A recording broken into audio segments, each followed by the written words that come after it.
ইরানের কাছ থেকে আবার হুমকি এলে দেশটিতে ফের হামলা চালানো হবে। ইসরায়েলের স্থানীয় সময় 11 জুলাই এমন হুমকি দেন দেশটির প্রতিরক্ষামন্ত্রী ইসরায়েল কাজ।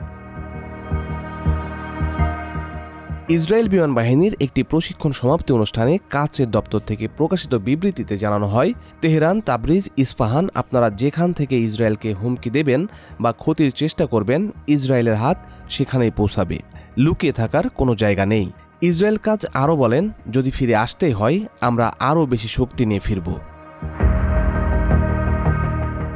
গত জুনে টানা 12 দিন ইরানে বিমান হামলা চালায় ইসরায়েল। এর জবাবে ইসরায়েলে হামলা চালায় ইরান, যা মধ্যপ্রাচ্যে বৃহত্তর সংঘাতের আশঙ্কা তৈরি করেছিল।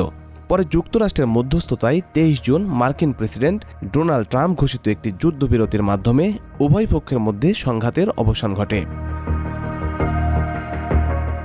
এই অভিযানে ইরানের পারমাণবিক স্থাপনাগুলোতে হামলা চালায় ইসরায়েল। তাদের দাবি, তেহরান পারমাণবিক অস্ত্র তৈরির খুব কাছাকাছি চলে গিয়েছিল। তবে এই অভিযোগ অস্বীকার করেছে ইরান। অভিযানের শেষ পর্যায়ে ইরানের পারমাণবিক স্থাপনা লক্ষ্য করে হামলা চালায় যুক্তরাষ্ট্র।